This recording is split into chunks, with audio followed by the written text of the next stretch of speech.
Hi everyone, so today I want to show you this card. Now this is the card that Mixed Up Crafts did a week or so ago, and this is the card that I came up with exactly the same idea as she did. So this card design we both came up with completely independently. We obviously can read each other's minds. She picked me to the post of getting it out, and she did what I really loved what she did in her video, just the different ways of doing things on the front. So I thought I'll do something different on the front, but we haven't copied each other. It just basically, we literally both came up with it at the same time, which was crazy, but these things happen, I guess. So she called hers a multi-bendy card. I was originally going to call it a bendy tower card because that was the way my brain was going. So I was thinking about the tower cards that we've done in the past. And I suppose it's not really a tower card, but that was just the way I was thinking. Anyway, I'm going to call it a bendy tower card, even though it's not. Not really, yeah. But anyway, so this is the 6x6 version. And for this card, I have used my new pack that I showed you the other day, the Paper Boutique Tranquil Gardens. So I've used that, and I've used my own pattern papers. I managed to dig out some that went, and these are all just random papers. That's that strip paper that I was telling you about. I said I'd probably use as a pattern paper, and I think it works quite nicely on this card. This was just, I don't even know where this came from, and again with this as well, I'm not quite sure which pack that was out of, but yeah, so that's the 6x6 version, and then this is the 5x7 version, and again I've used exactly the same papers again. These were from I kept the strip. These were Sugar Buttons by Karen X. Sugar Rose glittered background card, Kanban Crafts, from many years ago. I don't even know when they came out, but that's what I use for here. And then this is out of the Bluebird and Roses pack by Do Crafts. So I just figured that they actually, they went really well. So that's that card. So yeah, so let's get into it. Okay, so for this card, you are going to need, now you need to go quite thin with your cardstock. Mine isn't that thin, so we'll see how we go. But it's not too bad. Yeah, no, it's probably need it a bit thinner than this. But you need 4 pieces of 6x6 for your base card, and then you need 2 thinnish pieces. Well, actually, no. Let's start with this first because we won't jump ahead. So you need 4 pieces of 6x6 base card, but as I said, you want it to be quite thin. If you go too thick, you're going to have troubles. Then on each piece, you're just going to score halfway at 3 inches. And then each of these, we're just going to fold in half. Now, I want this to be, I've got like this star pattern. I don't want that pattern, but I want the stripes. So this is going to be my inside. So I'm just going to fold it in like that. So it's on the inside of my fold. Okay, so you end up with that. So I'm going to do that with the other 3.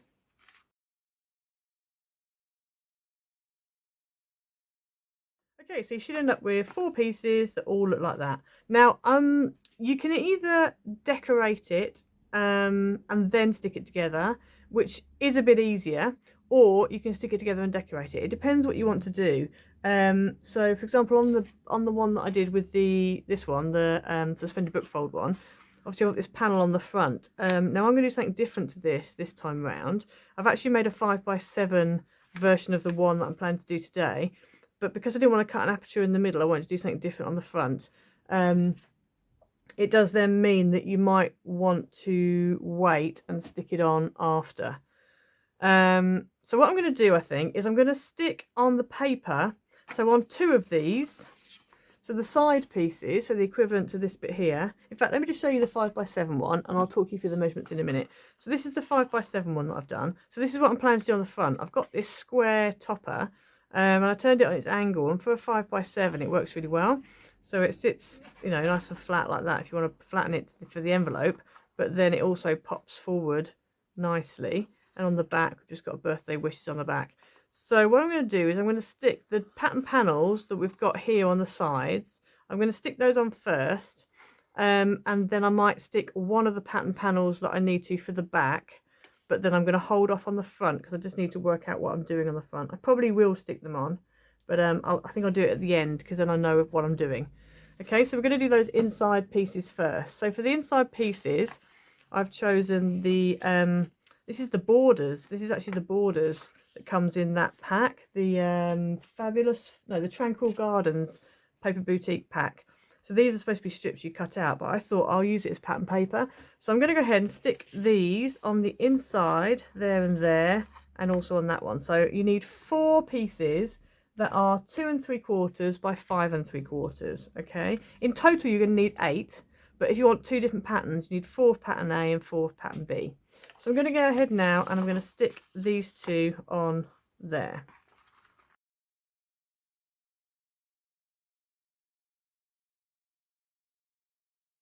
Okay, so I've stuck those 2 down. So now I'm going to move on to the other 2 pink ones.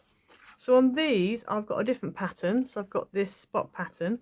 So I've decided I am going to stick them down. So I'm just going to go ahead and I'm going to stick these down just like I've done with the pattern that I've just showed you.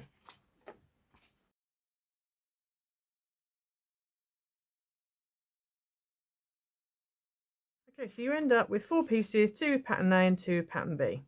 So now what we're going to do is we're going to layer these up, pattern A, pattern B, pattern A, pattern B. Now the best way I think of doing this, if you take one of your, whatever's going to be on the front, so this is what I want on the front, turn that over and then take one of your side pieces, fold it in half, we're going to put glue on and then stick that down like that. In fact, I'm probably going to do this side first actually, so let me do it this way around.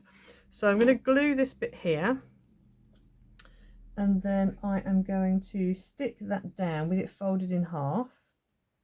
So let's just do this bit. Now you can use red tape or wet glue, whatever you've got that is strong.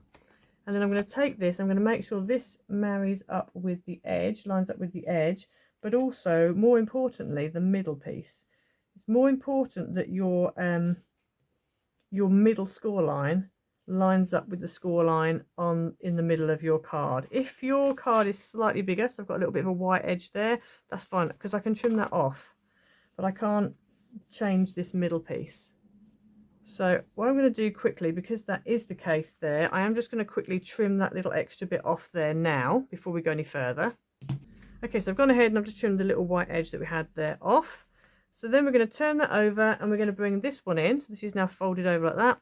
Going to bring this one in and we're going to fold it the opposite way so that the fold edge always needs to go in the center. So we're going to stick that one in there. And again, if I end up with a little white edge, then I will trim it off. It's going to be a little bit more tricky this time around because of having that extra flap on the other side, but we can still do it. So we're going to stick that down. So it's going to marry that up, make sure I've got the folded edge in the middle. Stick that down, make sure it butts off right in the middle. Like that. Just going to turn it over and have a look. Oh, I haven't got a white edge. Perfect. Okay, and then what we're going to do, so this is what you've got so far. So you've got that there, and then you've got that there, and then we just need to stick one on the front. Now, if you wanted to, and you want to kind of cut down the amount of bulk, you could get away with leaving it like that if you wanted to. You have a join at the back here, but to be honest, if that's the back of your card and that's the bit where your message is, it's not the end of the world. This card does end up being quite thick because you've got quite a lot of layers going on. So you could do that if you wanted to. I've cut another piece out, so I'm going to go ahead and stick it on anyway. But if you wanted to cut down on the bulk, or if you haven't quite got enough paper, you could get away with 3 6x6 panels rather than 4. So I'm going to take this piece here and I'm just going to stick it over the top like that. Now what you need to make sure with this is that your central line, your central score line, is in that corner. So what I'm doing is I'm just going to kind of fold these flaps up, fold them down just to make sure it's definitely stuck in the right place. So there we go. So then when you stand it up, you've got that, and in the middle you can actually see if you're properly, you know, stuck in. You shouldn't have a big hole in the middle there. Okay, so that's that. So then what we're going to do, this is going to be my front, so I'm going to fold it down flat again. I'm going to bring in a topper. So this is the topper I've decided to use, which I think is really nice. Now this actually pretty much is about the right, it's about the right width. But what I'm going to do is I'm actually going to fold. So what I could do is I could just stick a strip of acetate and stick that straight on. But because I've already stuck my pattern paper down, I'm actually going to fold, do a score line on the corners here and use that. So like I have here, and use that to stick it down. So it's really up to you what you want to do. So this is why I was saying about you might find it easier to stick your pattern papers on at the end after you've constructed the whole thing, the base card, because like now, for example, I probably would have put my acetate or whatever underneath in between the paper and the base card to hide it. But because I've stuck it down, I can't do that. I don't really want to be able to see it, especially not with acetate, 'cause you get ugly acetate gluey mark. So I'm actually going to score that. So I'm just going to take my scoreboard, put this down here. Now, because obviously I want to do it on the angle like that, I'm just going to find, like, so number 3, for example, and I'm going to come down and I'm going to put the point in the 3 and then line this up with the bottom bit here. And then I think I'm just going to come in like ½ inch, I think. I don't think I'm going to come in very much, just ½ inch. Going to come in and score. So it's actually 1, 2.5 inches to one side. So 1, 2.5 inches to one side is 5.5. So we're just going to score that as well. There we go. So I've got a very, very, very, very small tip there, which is what's going to hold it on. So I could probably do, I might go a little bit bigger actually. I might go a little bit bigger with that tip because I have a feeling that tab's going to be a little bit. I'm going to come, so we went for the half, I'm going to come to the 3/4 inch. Yeah, I'm going to go there, that's good. Okay, so the same on this side, I'm just going to move it over because that's where my centre of my scoreboard is. So I've come to here, so I'm going to go on this one here. And actually that works quite nicely because it means that I haven't got, so where this internal square border is, it doesn't cross over that border. The score line doesn't. So what I'm going to do now is just fold along that line, that score line, like that, and like that. And then what we want to do, which I always forget to do, is we're going to give it a bit of a fold and a crease, not a crease, just I don't know what the word is. We're making it curvy, whatever that word is. I'm very tired. Brain's not working very well today, so you have to bear with me. So I'm just going to bend it round like that, and then we're going to put some, I'm going to put tape on that actually. I could use glue, but obviously for the purposes of the video it could take a while to set, so I'm going to use some red tape. If you've got a glittered cardstock like I had on my 5x7 one, then you might want to use wet glue instead. So I'm just going to put this on here like that. And I'm going to cut it on the angle because I've only got this tiny bit of tape before I need a new reel. So there we go, like that. And then what we want to do, bring our card back in, and then I'm going to peel the backing off here.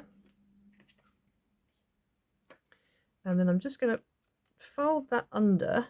Now, because you've got this middle fold and you've got points, it makes it really easy to line it up. So I'm just going to line it up.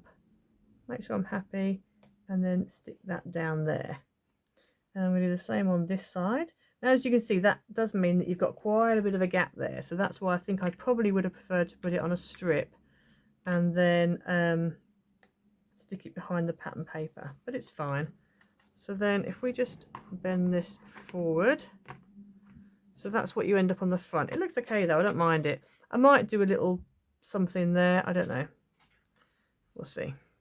And then I also wanted to put a happy birthday along the bottom there. So again, I'm just going to give that a good bit of a bend like that. Probably should have stuck this on before I stuck the whole thing on, but never mind. And then I'm just going to go ahead and stick that on there.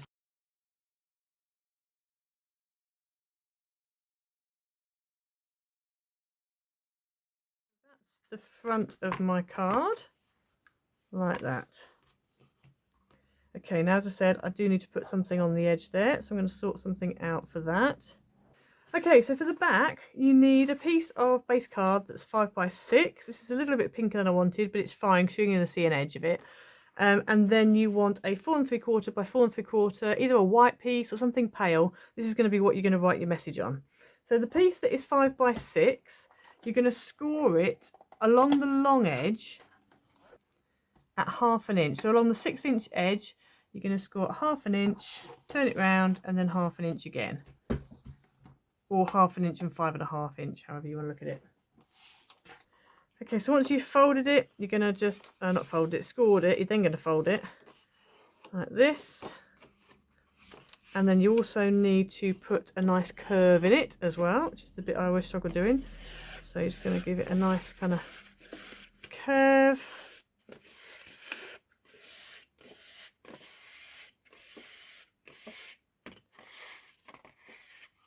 And then also curve your white piece, and that needs to be stuck onto the front of that piece you've just done.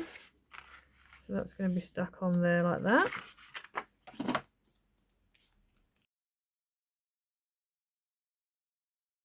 Once you've stuck it down and it's dry, again just give it another bit of a curve. And then what you want to do is put red tape down these tabs here, and then we're going to stick them onto the card, and they'll sit sort of in the middle of the card with a nice border around the outside. Okay, so bring the card in, just make sure I've got it the right way up, and then I'm going to take off the corners of the tape. I'm not going to peel it all the way off, I'm just going to take off one of the corners like that, and just hold it down, make sure I get it nice and central like that with an even border. And then we're going to stick that corner down, take off the rest of the tape, stick the rest of that tab down, and then do the same on the other side. You end up with that. So when you just give that a bit of a bow, front of bow, etc. So it sits on your desk like that. There's the front, there's the back, and then you've got those little side pieces. And so that's your card basically. So it's quite a nice card. I like the fact that it's kind of 3D when it sits up. But it also folds flat to go in an envelope for a 6x6 card. So that's the 6x6 version. So I'm going to show you the 5x7 version that I did. So this one, the measurements are slightly different, so I'll talk you through them now. So the base card, I had 4 pieces of thin cardstock that's 5x7, and all 4 pieces you score along the 5-inch edge at 2.5, so halfway basically. And then you have 8 pieces of pattern paper. I did 4 of one pattern and 4 of another pattern, and all of those 8 are all 2.25 by 6.75 inches. Okay, so then you go ahead and you do exactly what we did with the 6x6. You can either stick it on before you assemble your card or after you've done it. If you want, it doesn't matter which way you do it. Obviously it depends on whether you're sticking. So if you're sticking the back down like this, then you can go ahead, stick your pattern paper down, and then assemble the card. But if you want to have your little tab bits go in between the pattern and the cardstock, then obviously you need to wait and wait until you've done it all and then put it on. So it really depends on how you want to do it. So yeah, so that's the pattern paper. Then you also need obviously some kind of topper for the front. That might be, if you had a strip, then you just fold it flat, work out what that, how big you want it to be, and then how wide you want it, etc. And then for the back, so this piece here, this piece is actually, now again it depends how you want to do it. On my instructions I've got one 5-inch by 6-inch piece that is scored along the short edge, so along the 5-inch edge at 1/2 inch and 4.5 inch, which is what I've done here. And then height wise it should be 6.75. Mine's slightly smaller just because this was a piece of card I had and it fitted width wise, and I thought, well, it doesn't really matter height wise if it's slightly shorter, but if you want to get it exactly even border, then it needs to be 6.75. And then you would also need a white piece to go over the top, which would be 3.75 by 5.75. But again, if you want to, you can do it just like that and just have one plain piece and you write on that. I just didn't want any more pieces. I'd got a bit fatigued by the time I got to this point. So yeah, so that's the 5x7 version. So yeah, so that's both of them. As I said, they both fold flat. Obviously the 5x7 folds flat like that, and it will go in an envelope for a 5x7 card. And then the 6x6 folds flat like that, and again will fit in an envelope for a 6x6 card. So I hope you enjoyed the card today. Please like and subscribe, leave a comment down below, and we will see you next time. Bye.